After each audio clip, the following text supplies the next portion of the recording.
if you are starting a business because you just don't like what you're currently doing, then find a job you like. Don't start a business.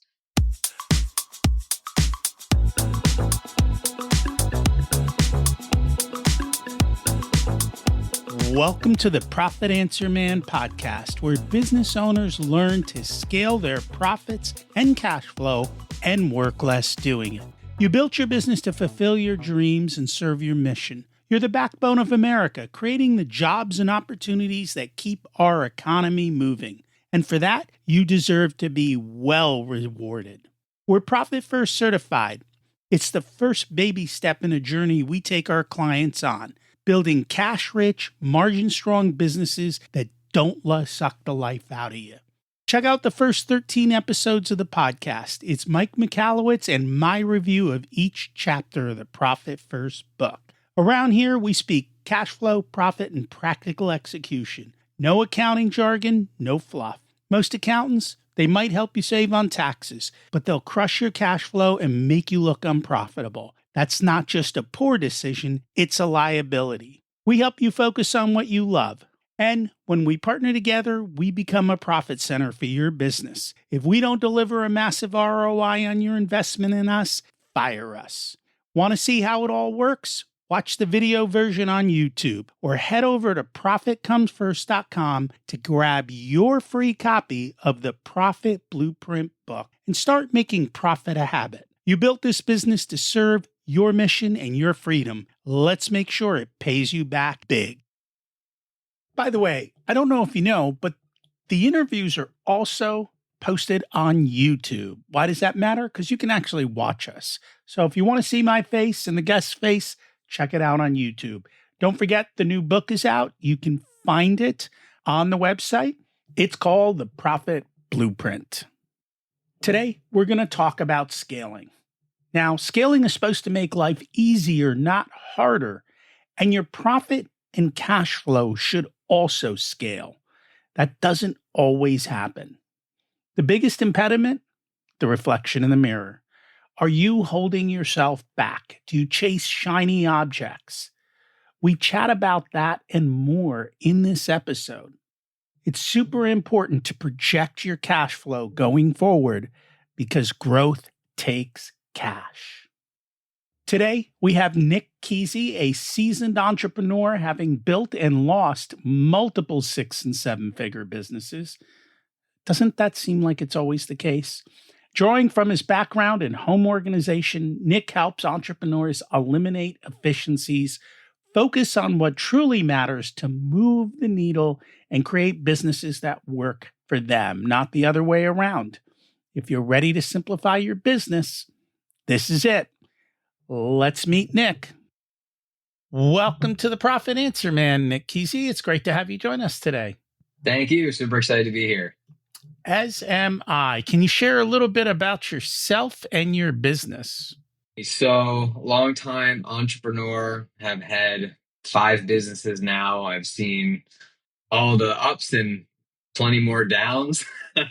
And just trying to share, give back my wisdom, my experience now to anybody who's getting started out and looking to scale a business.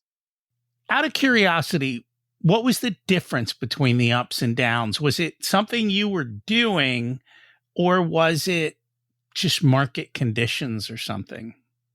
No, typically it's something I'm not doing. Of course, there were definitely market conditions that impacted the business. I mean, there's been some big events that happened over the last 10 years, and those definitely impacted. But I think I tend to look more back at the things that I wasn't doing, like leadership, business structure and organization. And just, I think the biggest one, to be honest with you, is not having enough focus and just like locked into what you're really doing, always looking for, trying new things, pivoting too much, like all the shiny object syndrome.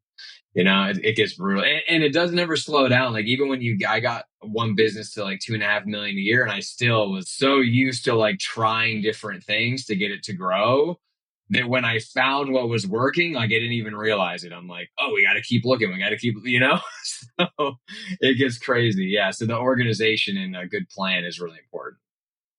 So when you say organization, like what does that mean?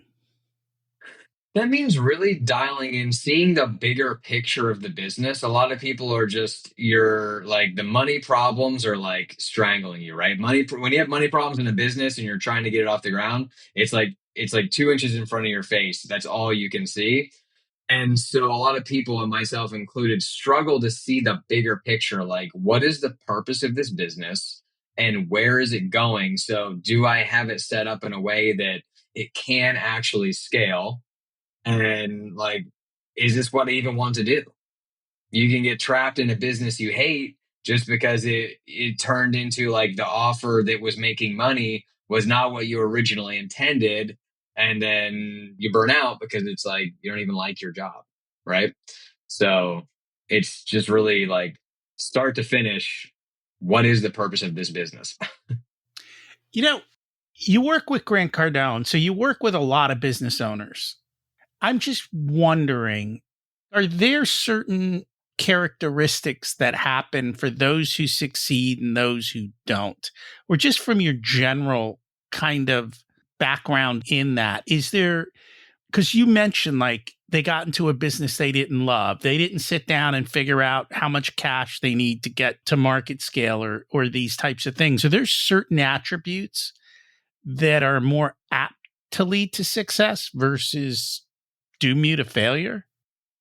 100%. And this isn't anything from like, when I worked with him, with grants, any data specifically on his clients. Obviously, I can't share Right. that. I don't expect But that. what I would say is there's definitely characteristics, and I see this in my own coaching business, is the certainty in terms of what you want to do. And I think it comes with the mindset of, I was just talking about this the other day, like the entrepreneurial mindset. There's entrepreneurs that set out to grow a business because that's their passion. They love business. They want to create a lifestyle for themselves. And there's people who don't like their job, so they want to get into business. Mm. If you are starting a business because you just don't like what you're currently doing, then find a job you like. Don't start a business because starting a business is significantly more work and a lot less instant gratification. Like it's going to be much slower for you to make money. You're going to make way less money as a business owner for like a very long period of time than you will as an employee in someone else's business. So you've got to have I think the intention needs to be there. Actually, I know a lot of business owners that actually would make more money if they were employees. Yeah, it's really common. It is. Yeah. And it shouldn't be. You should make the money. Otherwise, there's something wrong in the business, I guess. Yeah. So I used to have a home organization business. That's what I was doing when we first met. And it was a high-end luxury service. It was a few $100s per hour. And typically my projects were like anywhere from 10 to 15,000. All of our clients, most of them, like I would say 80% or more, were all like executives, people that had been working at companies for a very long time. They had a really nice home, a lot of savings, investments. They had real estate portfolios, stock portfolios. And there was very few business owners. Now, the business owners I did work with were typically like super high net worth individuals. Like I've worked with Major League Baseball team owners, venture capitalists, people in private equity and finance and different things like that. But the majority of my clients in that space were employees. And that just goes to show and I think it comes down to if you do one thing consistently for a very long time, you get really good at it and you're able to get paid a lot more. And entrepreneurs are typically bouncing from one thing to the next. And you also have to learn like all the skills that come with that. You need to fill every department. And so that just spreads your skill set and your focus to all these different areas. Whereas an employee, like, yes, they're doing a lot of different jobs, but the main thing is usually focused in one area, right? And then you can just become a master at that thing and get paid a lot more. Well, it's true because most business owners are wearing multiple hats, right? And throughout the business. And because they're wearing multiple hats, they have endless things to do. Some they love, some they hate. And they probably ignore the ones they hate, which drag the business down. And they do the ones they love, even if it's not driving profit and cash flow because that's what they love doing. And they don't sit in the right seats and they don't learn to turn stuff over. And if it's something you don't like, you're probably pretty inefficient. Not to mention, depending on the business owner, I notice a lot of them do busy work, which is stuff that keeps you busy. And actually, I see in a lot of businesses, there's a lot of busy work, stuff that keeps you busy, but does nothing to drive revenue. Absolutely. 100%. How do you help people with all of that? So what I'm doing now is really helping people clarify and actually build a strategic plan for their business, meaning who am I helping? What am I helping them with? Limiting the scope significantly. That's the main thing. So that they can really focus their attention on like, what's the one thing I'm really good at that I can just smash it out of the park and my clients are going to love me. And then over time, I can add to that. Right. And when you do that, what you can do then is streamline all the other areas of your business. So your marketing channel is now much simpler. Your sales process is predictable. If you bring if every customer is the same and they're getting the same service, it's very easy to find them, get in communication with them with the right message, bring them through a marketing channel, and then sell them with a very intentional process. Whereas if you're offering all these different products and services, they're coming from all different directions and you don't know which one's working and why, and you just get lost. So less is more really does matter. And what I found is that people don't ever think about that at all. They just think about how am I going to get paid today? And what happens is they just continue to only get paid today and they don't build the business. When you do that, do you actually take the time to say, hey, if you follow this particular track, whatever their thing is that they want to do, it's going to make money? And do you actually sit down and figure out if that is a viable, good money-making path? Absolutely.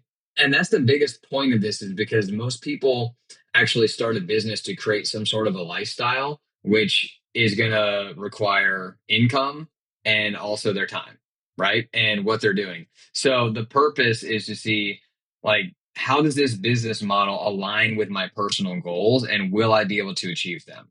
How is it actually profitable? Is it scalable?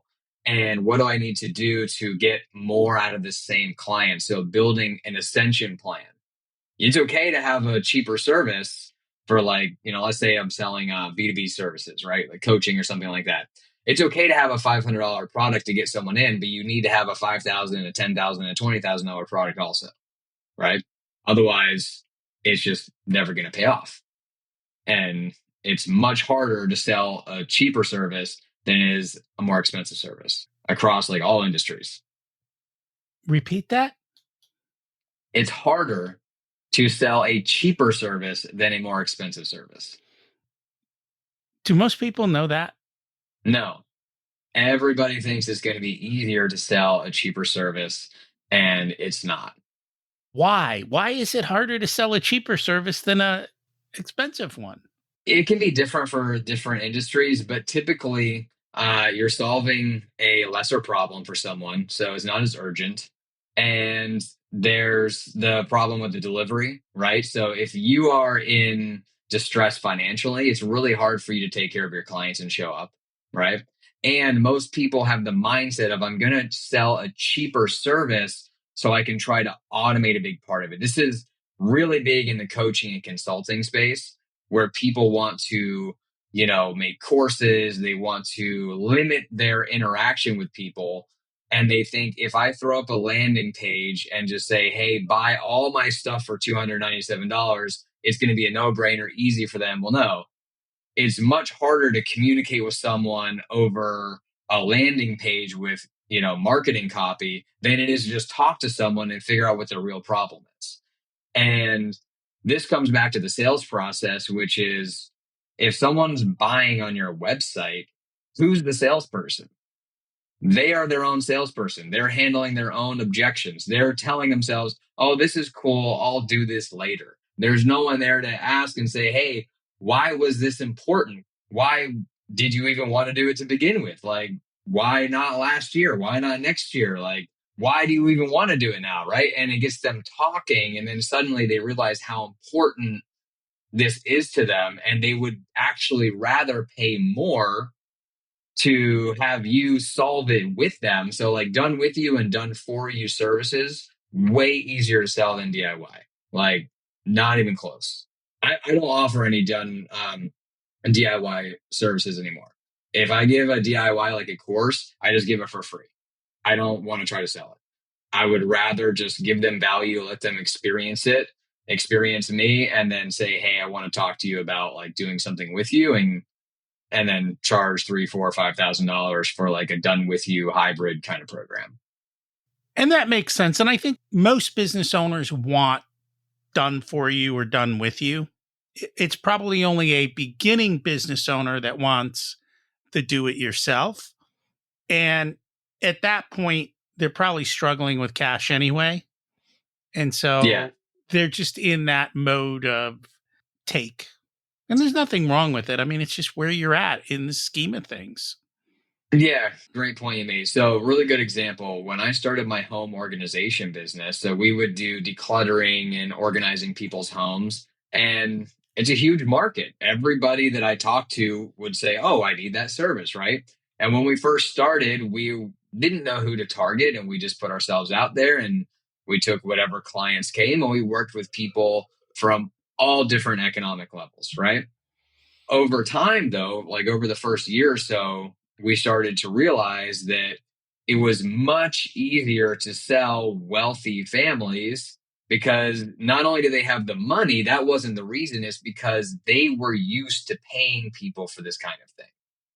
So it's not that they were like I would say they asked for more discounts than someone who was like making like 50 or $60,000 a year, right? And they were multimillionaires. I would show up at their house after they asked me for a discount and they'd have like multiple Ferraris in their driveway. And I'm like, why did this person need 10% off? You know what I mean? Because I got to pay for the Ferrari. That's why. Exactly. Exactly. But it's just they're used to buying that kind of service. It was an easier sale. They valued their time more and they wanted to outsource that work. And then we enjoyed the work a lot more too because we were typically like unpacking brand new stuff. It's like their second home. And you know what I mean? So all around, it was just an easier sale. And there was a lot of freelancers in the market and like other beginner organizers to serve the other people in the space, right? So it's not like we're forgetting about people and, oh, I don't want to work with anyone that doesn't make $1 million a year, but you have to pick, right? And who's got my money, right? Like who's got my money? Who's going to pay me? Because I'm doing the same amount of work regardless. I could charge $200 an hour, $500 an hour, $20 an hour. At the end of the day, like I'm going to deliver those results to my clients. So I need to just go where I can get paid, right? Like if you don't have it, I can't get it, right? And it is a business at the end of the day. It is a business, isn't it? And we can't forget that. So you got a program called Simplify to Scale. It's a framework. So how does that work and how does it help entrepreneurs? Basically, the service is in the title. So eliminate like 90% of what you're doing and focus on one thing. So get rid of all the distractions, get rid of the social media channels that aren't working, get rid of the different services you put together that you think are important because your competitors are doing it. Really just dial it into one thing so you can become a master at it. Find one audience and take them through a very intentional sales process so you can work with fewer people, make more money, have a bigger impact, and then be in a position to actually scale, because scaling doesn't come until you've got your service really dialed in. It's not about getting more people. It's about refining everything, getting the right people in terms of clients. That way you can then hire people to come work for you and say, this is what I need you to do. And it's very clear. I've done it 10,000 times and this is exactly the thing you need to do. If you're still figuring it out and you hire employees, then they're now just mini versions of you doing a different job every day. And they actually become way more work than just continuing to do it all by yourself. I find most entrepreneurs are not good at taking what's in their head and putting it in somebody else's head or lap to say, do this way, and here's why. Yeah, well, so entrepreneurs are very creative, and some of them have the dual ability to be organized and structure that, and most of them don't. So I didn't. I definitely did not have that, and it's something that I struggle with to this day. But that's actually what inspired me to start this business, is because it is something that I really struggle with. And I Hmm. know how much other entrepreneurs are really suffering over implementation. And then how do I remove myself from the process and make sure that I can continue to create and grow the business? And the only way to do that is to create like standard operating procedures. And you can't do that if you can't say very clearly what somebody needs to do. I usually recommend they hire somebody to do the SOPs and not to necessarily ask their people to create SOPs, because I find that people who are good at doing the work are not good at creating the system to do the work. It's two different skill sets. You're good at doing the work, but if I ask you to create an SOP, it's not going to work. That's just what I have found. Am I the anomaly, or is that the norm?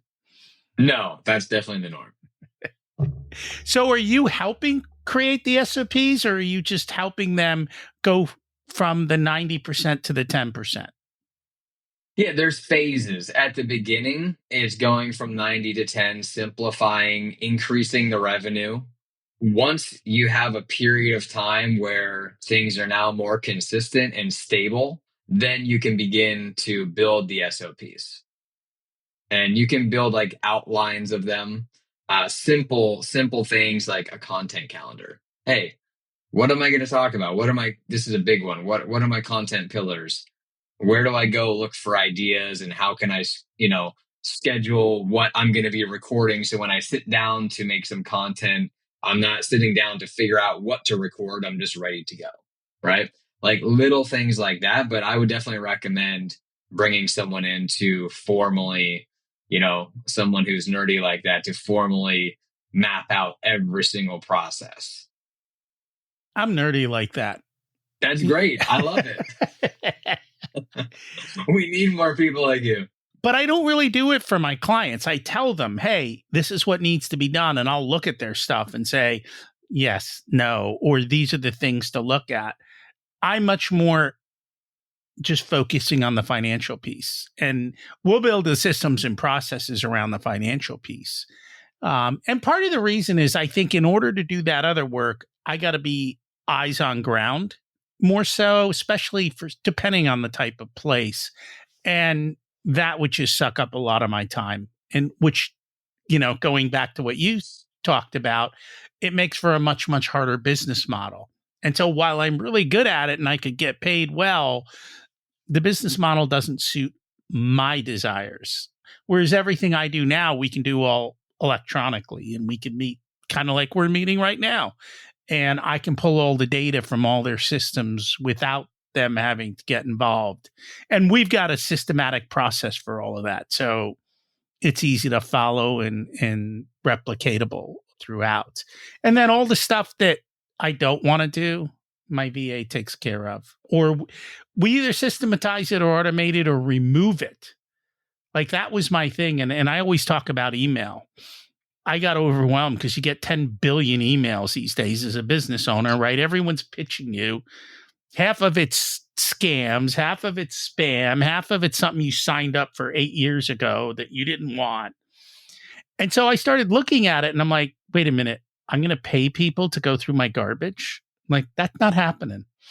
And so I actually found an automated system to sort my email so that I only got to see what I wanted to see. And then everything else went into levels or it just disappeared. But other things you actually have to touch. And when I have to touch it, if I don't want to do it, like all this podcast stuff, like when we are done, they take over and all the systems and so forth are done. But even with our deliverables to our clients, we've automated it so a couple buttons and everything flows so that we're not spending hours trying to recreate the wheel. And going back to what you said, we use the same overall system for everyone, but we customize it to them. It's just so much easier. So I get it. I naturally think that way. So when I look at my business owners, I know because they're all running around. I'm like, can you please stop with the fires? Yeah, just make your life easier.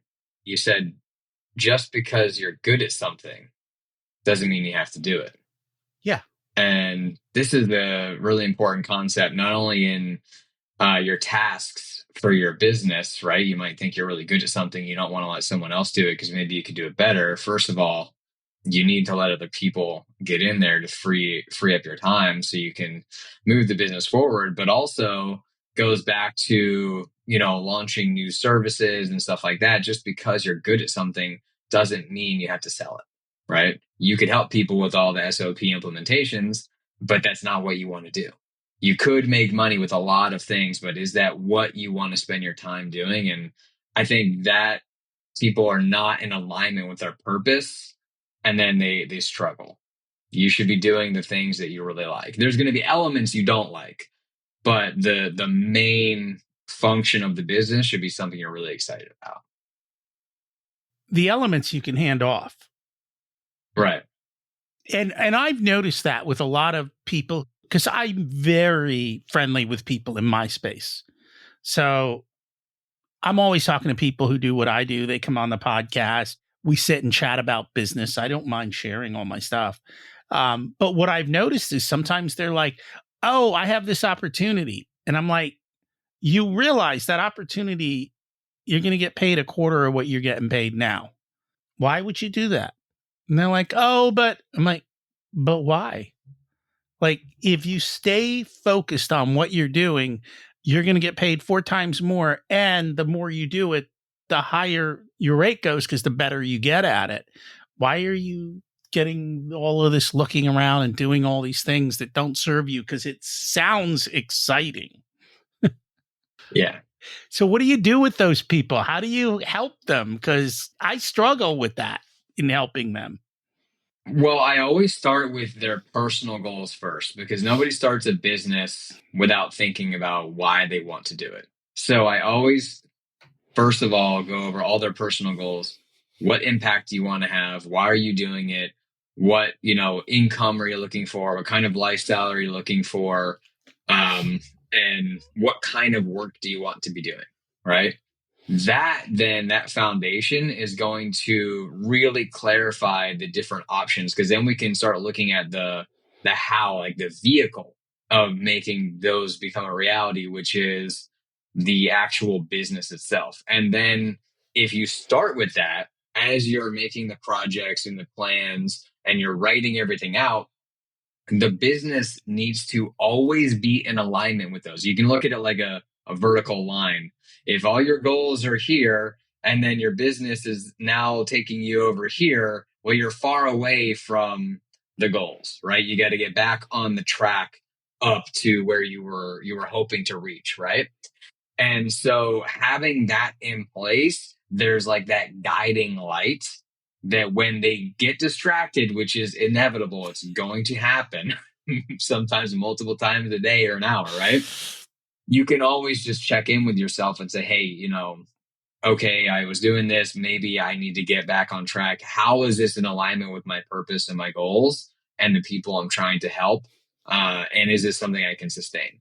And so it all comes back to like the why they're doing it, but a much deeper than just like start with why, right? Start with why. I love starting with why, but you need to really, really, really look at that. I agree with you. I think the biggest thing I find is they are constantly getting pulled in a million directions and they don't know how to say no to their own people. Do you help them with that or no? Oh yeah, 100%. So you need to be the decision maker. So it's okay to have people around you supporting you, but you need to remember who is running the business and you need to be able to trust your own decisions. It's not about a power thing. It's about trusting your own ability to make a decision without having to run it past 10 other people, right? Because they weren't there with you when you started, and they're not going to be there with you for every decision the rest of the way there.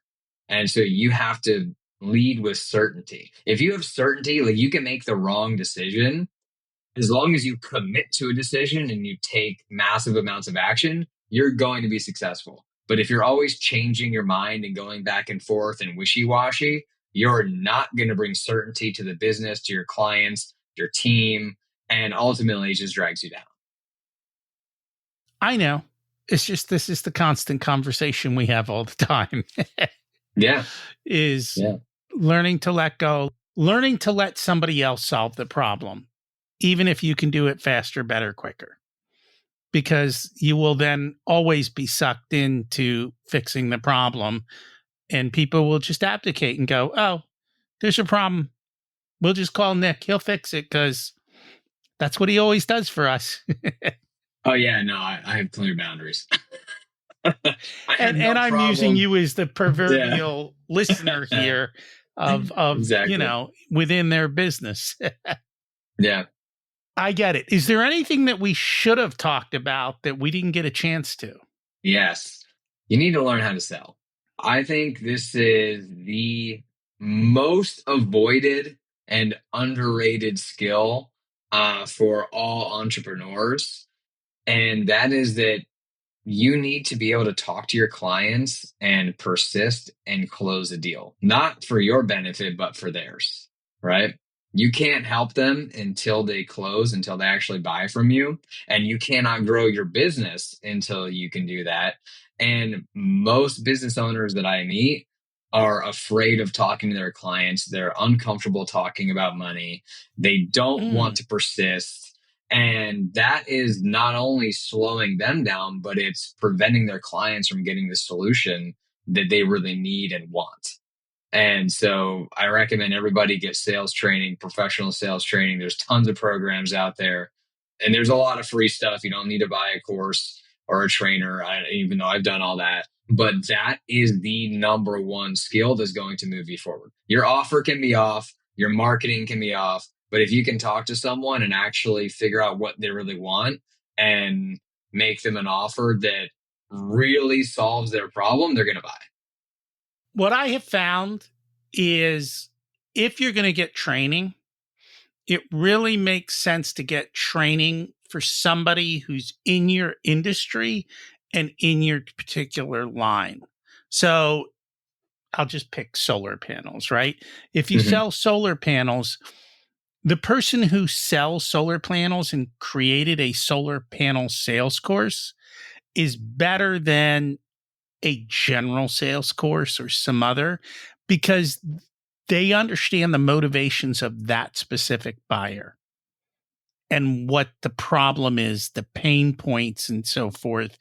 And they know the language to use and how to do the cycle and some of the different parts. Because at the end of the day, a big part of sales is psychological, and each product has their own psychological pull. Like those Ferraris, they got a certain psychological pull that's very different than getting my house decluttered, right? Very different psychological pull.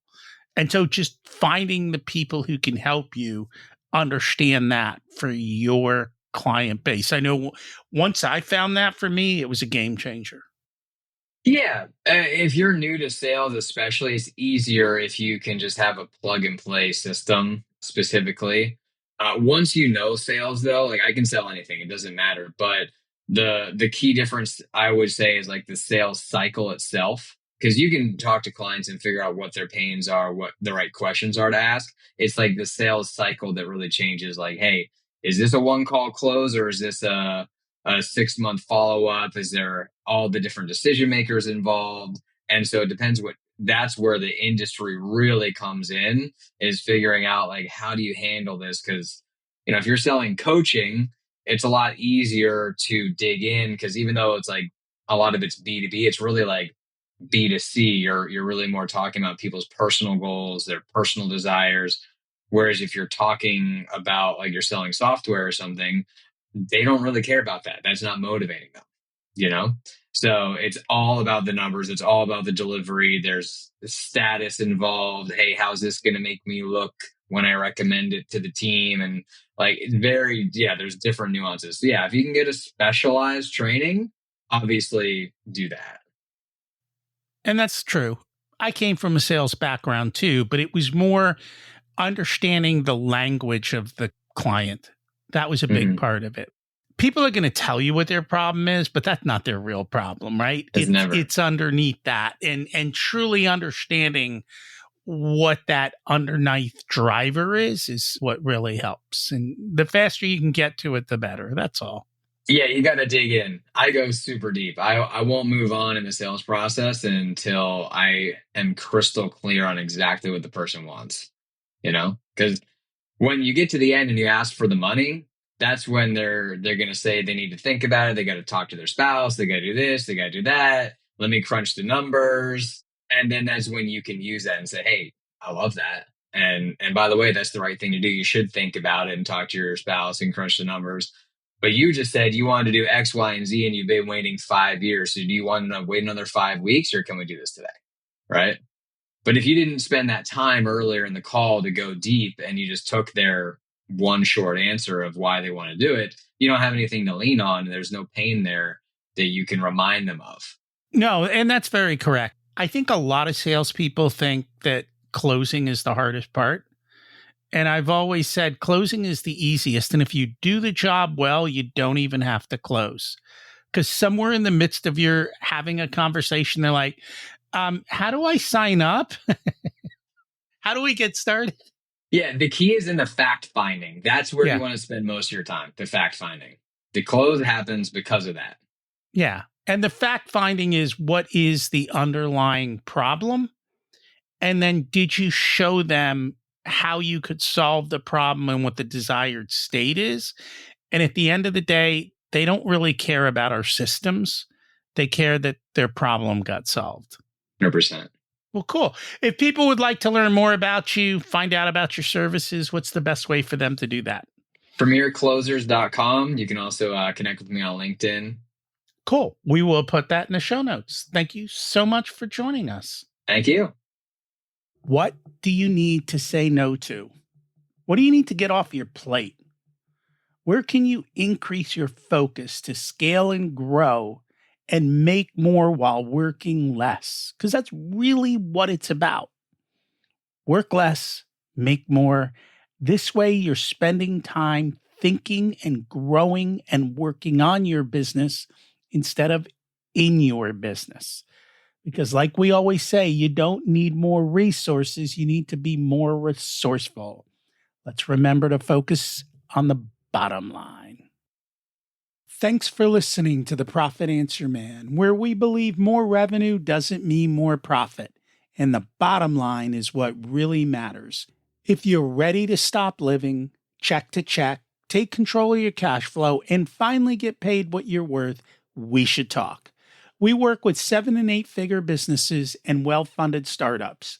If you're a smaller business, check out the Profit Blueprint program. It's a do-it-yourself solution that also can come with my direct guidance in the same level we give our one-on-one clients. When you're ready for results, book a discovery call. There's a link in the show notes or at profitcomesfirst.com. You'll be speaking and working directly with me. In the meantime, grab your free copy of the Profit Blueprint at profitcomesfirst.com. It's the next step to turning your business into a consistent cash flow generating machine. If you'd like to dig more into leading yourself, your company, and building the ultimate life, listen to my other podcast, Richer Soul, where we cover these topics in great depth. There's a link in the show notes. As we close out, let's repeat the mantra. Revenue is vanity, profit is sanity, and cash is king. Have an abundant and profitable week.